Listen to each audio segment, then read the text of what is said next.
Hello, everyone. How is everyone doing? If someone would be so kind as to confirm that my audio is indeed working, because as we all know, I often mess this up at the start of streams.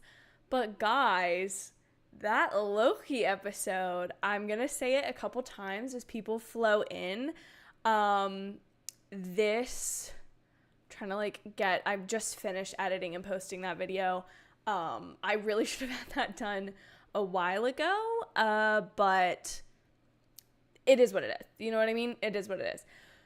But yeah, wow, what an episode. I'm gonna say this a couple times as people roll on in, but this is definitely gonna be a spoiler stream. And I know that the episode only really came out like 2 hours ago. So I know that there may be some of you who may hop in this stream who are not, haven't watched it yet, like are planning to watch it tomorrow. I, for one, am waiting to stay up for, 1989 Taylor's version. That's what I'm waiting for. So I figured why not kill some time and talk about this crazy ending of an episode. I do have a review that is currently live for anyone watching on the replay. So if you don't feel like watching this kind of a live chat, by all means, hold on one second. What does this say? Oh, no, it says the connection is fine. Okay, that's weird. I don't know what's going on. But if you, for some reason, do not feel like watching this stream, by all means, go and watch that review. It is a little bit of a lengthier one, but I really had a lot to talk about. And to be honest, I am so thankful to Marvel and to all of you for getting to see these episodes early. There are so many little pinch me moments in life, and this was one of them for me. I have loved this character for so long, loved the first season of it, and so to get access to the first couple episodes, well, I say the first couple, literally 2/3 of this season, to get that early, was really, really cool, and I've really enjoyed getting to review it for you guys.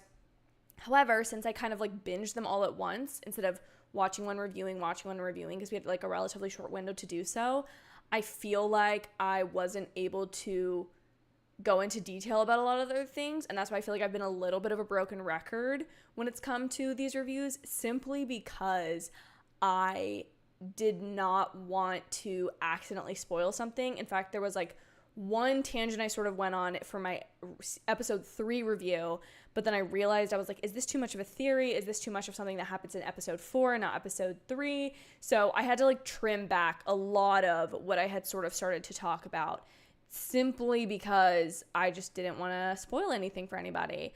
But I'm definitely feeling fine to do so now, and so that we're all kind of in the clear about going forward with this series. I'd really love to, I don't know if I want to do live watch-along streams or post-episode streams the way that I did for House of the Dragon, immediately after doing it, come and do these live streams. I feel like that may be a good method of kind of discussing my thoughts and talking it through with you all, maybe even recording the reviews then, like I did with House of the Dragon.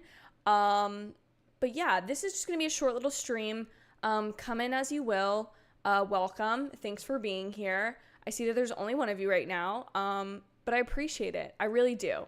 I feel like a lot of people might be watching this replay. Also, it's 11 p.m. on the East Coast, my time, so I also understand that this is not the ideal time for a stream, and only a crazy person would be streaming at this time. But here I am. It's me. Hi, I'm the problem. It's me. And yeah, okay, so my thoughts on the episode are pretty much summated in the review, which I just filmed. So I feel like what am I trying to say? Sorry, I just hit the microphone. My random thoughts. The ending is so spectacular because it delivers on the promise of episode 1 and kind of the stakes that have been set up for this season that are in regards to the out of control timelines, but additionally the random parts of the TVA, like the spaghettification aspect of like wandering outside, turning to spaghetti. We see that happen in this episode. We get to see Victor Timely try to kind of figure out this device, and then we get this like really Infinity War type ending to this episode, which I'd love to know y'all's thoughts on. Like, did this episode hit as hard for you guys as it did for me? Because I literally, after I finished watching this, was like pacing, like, not, let me put it this way. I'm not concerned that like people are actually not going to be able to come back from this somehow, but it was the way that it just cold ended on that, in this feeling of like every other time this season that an issue has kind of arisen, and then they've quickly been able to solve it under tense circumstances, but within that episode. And then this felt like it was leading towards a resolution and then ended where it did. And I'm just kind of in shock and awe about it. John, welcome to the chat. John says it's going to be interesting. Oh, and I didn't even link. Ugh, look at me not doing things properly, as always. John, I agree, because my thought process, I have a couple theories as to how they can kind of resolve this, which I'm like happy to get into with you guys. I think it's just, it's wild to me after the first season, when the last time they kind of tried to pull this, they gave us a post-credit scene, and that was in episode 4 of Loki. So same deal, same timing, but they gave us a post-credit scene that kind of indicated that things were going to be at least somewhat okay, that there would probably be a resolution. This time, unless they've added something to the episode that I have not seen, which y'all can inform me of, I am unaware that there was any sort of post-credit scene. Like, when I watched it, there was no post-credit scene. So if there has been one added, let me know. But it's just sort of crazy to me to drop this. And the other thing is, and I went into this a little bit in my review, but I'll go into it a little bit now. Usually you don't get to watch things like this so in advance of when they come out. In all the types of screenings that I've done, the longest before I've seen something was probably when I saw Top Gun Maverick at the beginning of the month and it came out at the end of the month. This was the same sort of deal, like watching to the 4th episode. But I also understand with like a TV series, you don't just want to give people like one episode at a time. Probably you want them to like speak to kind of the overall season. But oh my gosh, did this feel like they were so incredibly confident in how wild this ending was going to be. And I don't have like Twitter or X or anything to like go and kind of see people's opinions.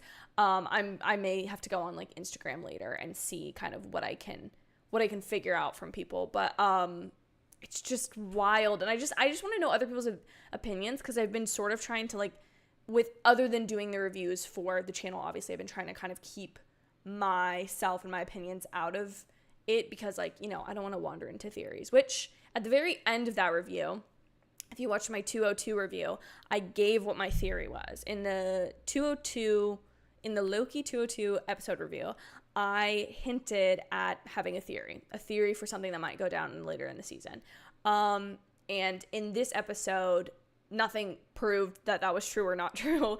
But at the end of this episode's review, I disclosed my theory, which I can talk about now. So John says, the one thing I don't understand is what was Renslayer's motivation and plan. It seems like they were trying to sabotage the team and not get the loom fixed, but I thought she wanted to fix it. So I think this is where I'm a little bit hazy, since it has been a while since I've watched them, and now I think this weekend I'm going to go through and rewatch 1 through 4 of this season to kind of understand. So I think that I think that I was under the impression that she's trying to get things back to when Kang was in charge, but she needs some time to get Kang in charge. I think in this episode too, and I kind of talked about this in my review, since there's so much chaos going on at the TVA, people aren't really sure how they want to approach this situation, other than Sylvie, who like was initially very much like, we got to take out Victor. And then through working with Mobius and Loki has kind of changed her opinion a little bit on that, or at least just chilled a little bit more. But I think her motivation seems to be right now out of this like love and devotion for King and wanting to like be on his side. And then I think by the end she seems to sort of get irritated with him. And again, things are like hazy because I'm like, okay, I think this character's in this scene, but maybe not. My theory on Ravonna Renslayer is, and John, you can let me know this. I think I called her Regina. I'm just not realizing in one of my reviews, that's not okay. I apologize to Miss Renslayer for doing that. But, oh my gosh, I'm sorry. It's late. I shouldn't be doing this so late. But, I think my theory on her, sorry, I'm really out of it. My theory on her is that she is a Kang variant. Because like you said, John, like it feels a little weird that she might have all of these motivations to help somebody else be in charge when she used to be in a position of power. And like I think right now we're supposed to believe that she's in a position of power because of her close relationship with He Who Remains and how he planted her there. But then the fact that we know that he wiped her memory of what Miss Minute shows her, blah, blah, blah. I think that wasn't the first time she got her memory wiped, first of all. I think that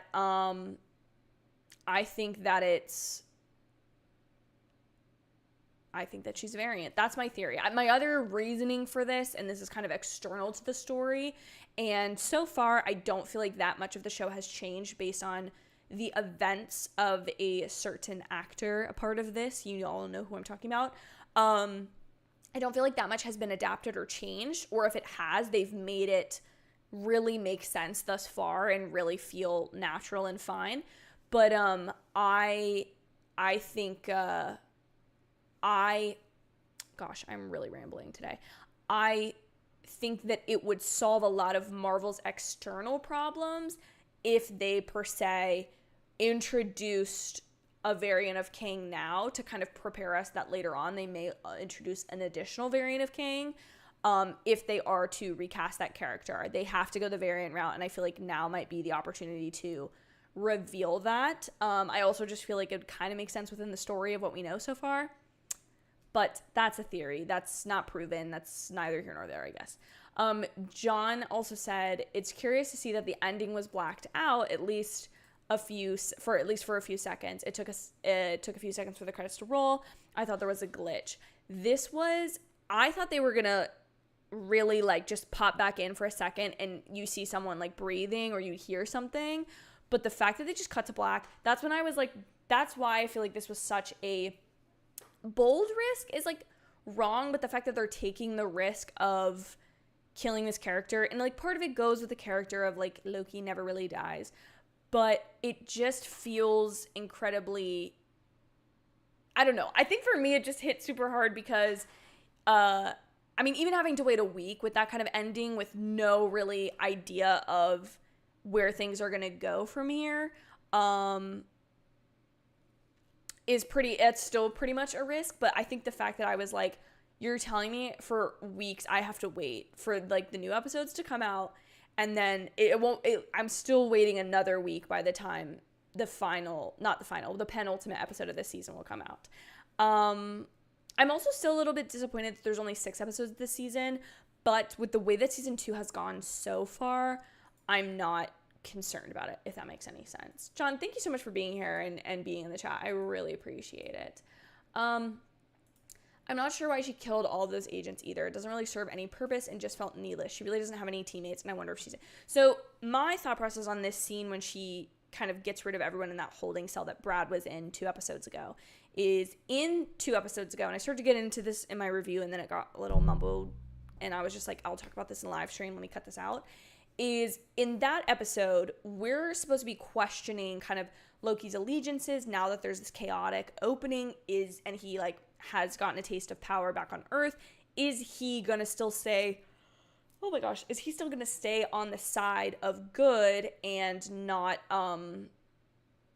or is he going to like kind of revert to his more villainous ways? Is he going to take advantage of this power gap and kind of jump in there? And his restraint of not using this machine proves that, okay, no, he's not necessarily squeaky Steve Rogers clean, but he's also not like evil. But then in this episode, when Ravonna uses it, my thought process is this is confirming that she's a villain. Like, this is confirming and showing her character. Because like I talked about my review, I'm just plugging my review left and right. This is really obnoxious. But in the review, I discuss how the I talk about how the first season of Loki really feels like it's about self-determination and free will, and this season seems to be about what choices do you make in a in a situation where you have the opportunity to seize power. There's not as many rules. Like, who is it that, like, kind of like the character's integrity, like, who are they truly at their core? And here Ravonna proves that, like, when she's not acting for Kang, she's kind of acting in her own interest, handling things on her own. She's not following explicit instructions. This is what she chooses to do, is kill these agents to get rid of them.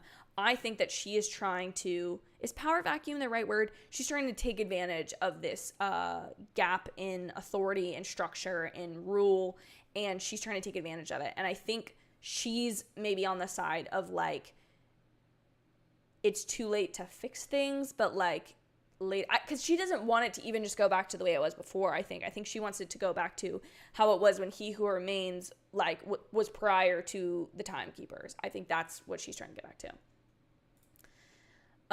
John has some comments on my theory about Ravonna being a variant of Kang, saying it would be interesting if she was a variant of Kang. I think this season overall is fine, but I still like season 1 more so far.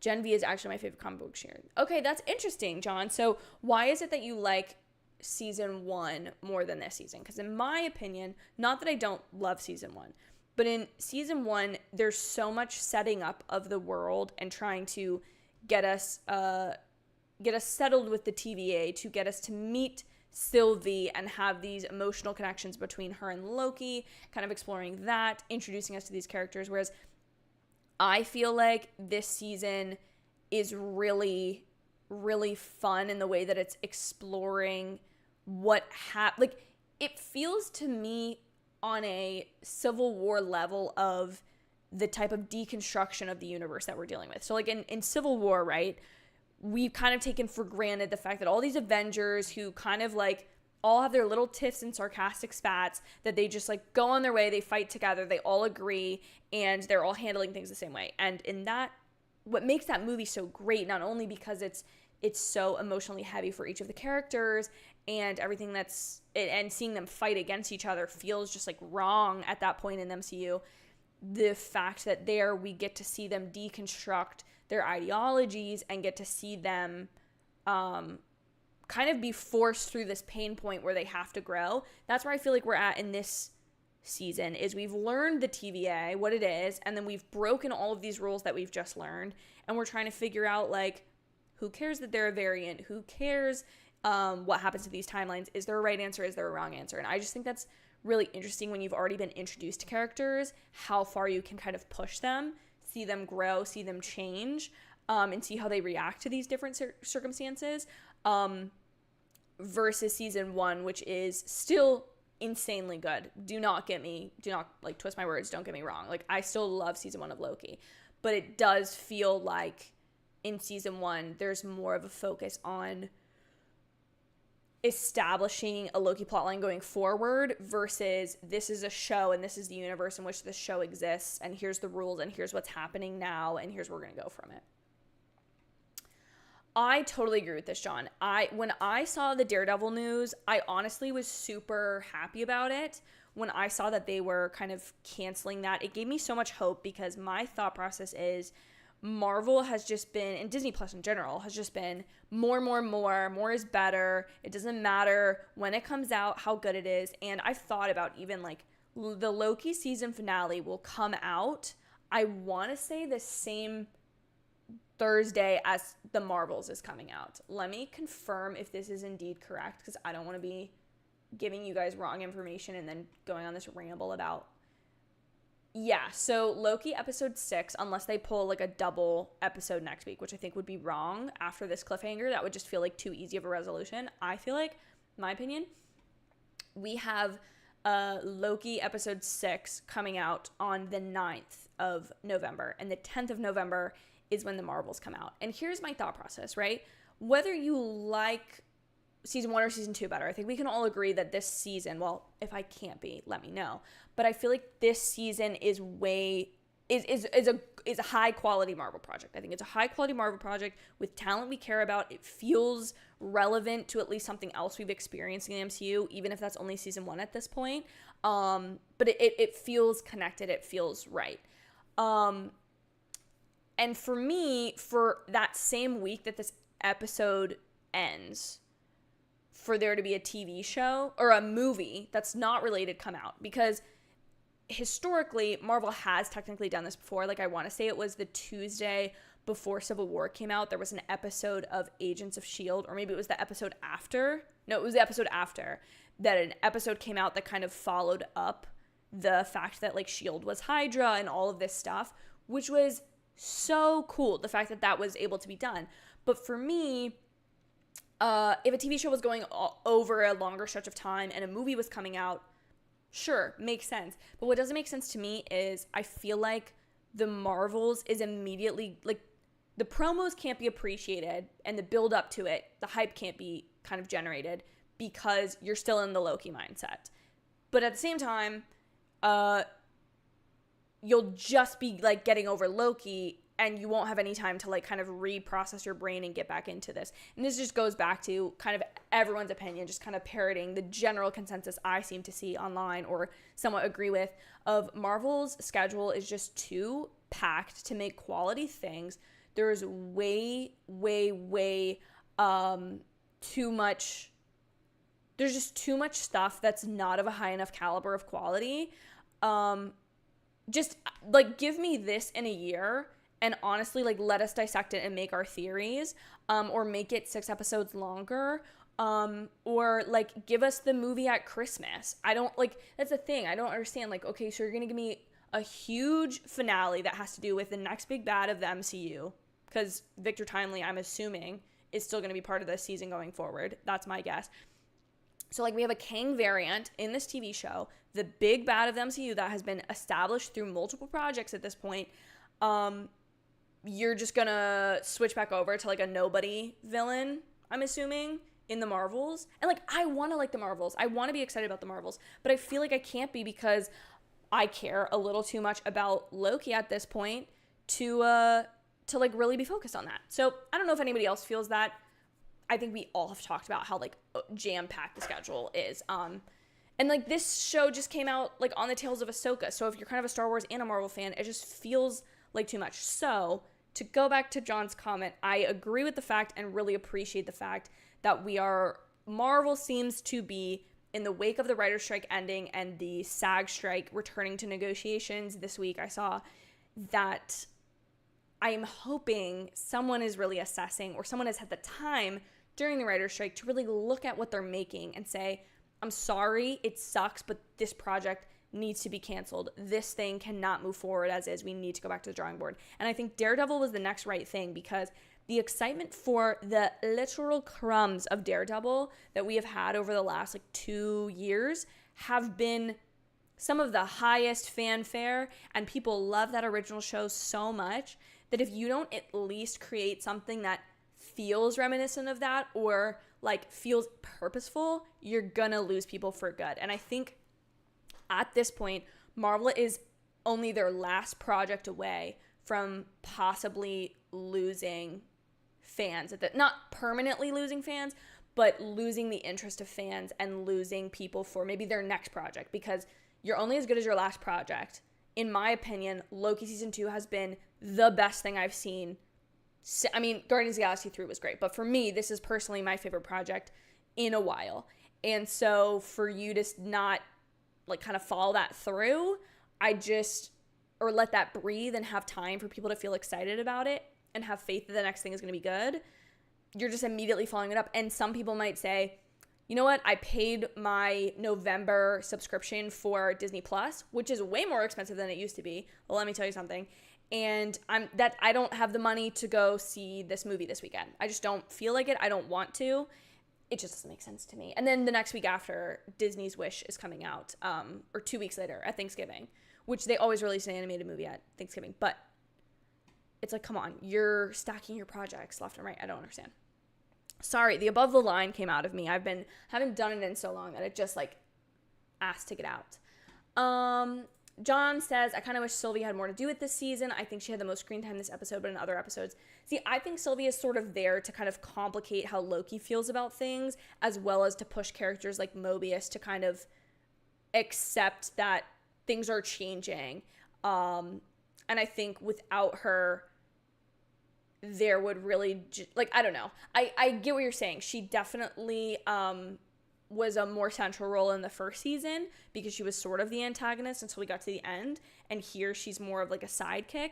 But I feel like it would feel disingenuous to me if she like went away and left and was like, I'm gonna go work at this McDonald's, and then just like all of a sudden came back and was buddy with everybody and was like, yes, I'm like a major character. It feels like they're weaving the character more in. And unlike the Star Wars shows, because I gotta get a jab in there apparently because I'm that petty, the fact that this show actually has to do with the character in the title is satisfying, is good. You know, if it was labeled Sylvie, I'd be fine with it, but the fact that it's Loki makes me happy, and it's not Ahsoka, but really Sabine. You know what I'm saying? I think season 1 had more intrigue. It felt like it had more emotion than season 2. Season 2 seems more about time travel aspect and technical jargon. See, I like that kind of thing. So I feel like that's just a personal preference, John, which I can totally respect. Season 1 was more of a mystery and a detective thing. This is more like time travel police people. I feel like season 2 is about the plot, but season 1 had more to do about the characters itself. That's true, but that's also because you're establishing the characters, you know what I mean? And once you have the characters established, you can kind of run with the plot. Ryan loves both seasons equally so far, but the finale could tip the edge to put season 2 up in your favor. I'm definitely liking season 2 more, but it's not that season 1 isn't great, but I'll obviously assess it in the finale, in its totality when it's out. Season 2, I'd argue, has as much to do with the character. I think it's the fact that, and John, maybe this is what you're saying, is like in season 2, we're seeing our characters change and be forced to face new realities. And so that's affecting how we learn about these characters. It's obviously I would agree that this season feels a little bit more plot driven than like dealing with the characters. But in a second season, I think that's kind of what's necessary, because you've delivered on the promise of a good story, good characters, and you need to like build on that. It cannot just be characters in a room the entire time. I feel like season 2 is about preventing the temporal loom from exploding, and it's just characters running around trying to do that. But I think I respect your opinion, John. I think I just feel more like I feel like I'm getting more week to week than I was last season. Not that last season wasn't great. Every episode was great. I'm not taking that back. Ryan agrees that Marvel would be way better if they toned down on releases. Agreed. Network 98, thank you so much for being here. I really appreciate it. John is kind of worried about the Marvels. John says, I haven't been impressed by the trailers. I'm seeing it Thursday night. It comes out, but I have my expectations low. I really want to see it because I loved the beginning of Miss Marvel and the end of Miss Marvel, and I love the character of Miss Marvel. I'm excited I feel like this kind of conceit of a film feels like it's going to work better for Brie Larson, and I also think she's been able to play the character a few more times, to where I think it's going to be interesting to see this iteration of her Captain Marvel versus kind of what we've seen in like Infinity War and in Captain Marvel itself. So I'm very excited about that, but I don't know. It's just kind of like a feeling I have about possibly too much being given away in the marketing, possibly just, and I know not everything needs to be the most spoiler heavy ever, but I do just feel like it's like, pitch me the concept of the film and don't pitch me just like individual scenes in the movie. You know what I mean?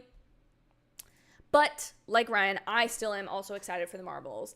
I also agree. I love these 3 characters. I'm excited to see them together.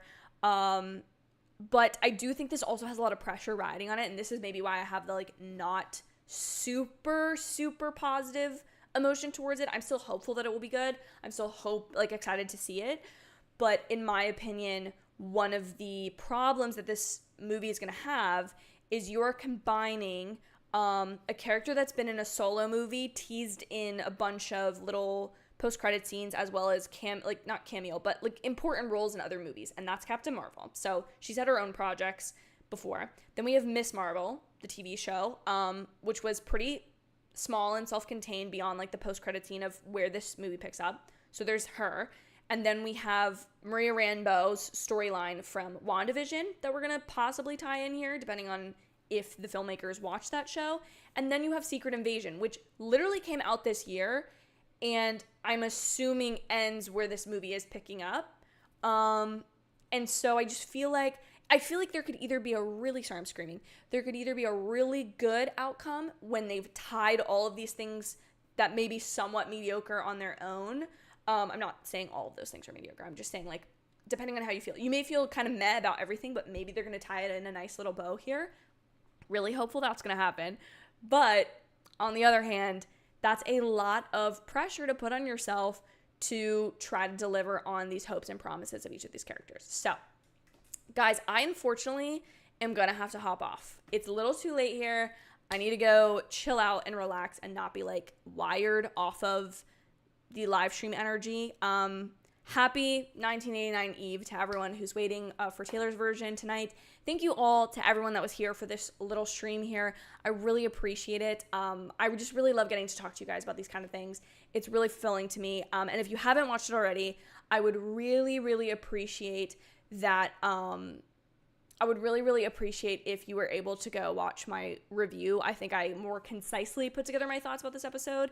And we'll be doing another live stream next week. I haven't figured out if I want to do a watch along stream, or if I would rather like watch it and then do a stream afterwards. So I'm going to figure that out, and I may pull you guys on Instagram or Discord. So make sure you check those links out from the description, and I will see you guys very soon, sometime this weekend, with a couple new videos that I'm really excited about. So thanks again, guys. I really appreciate you.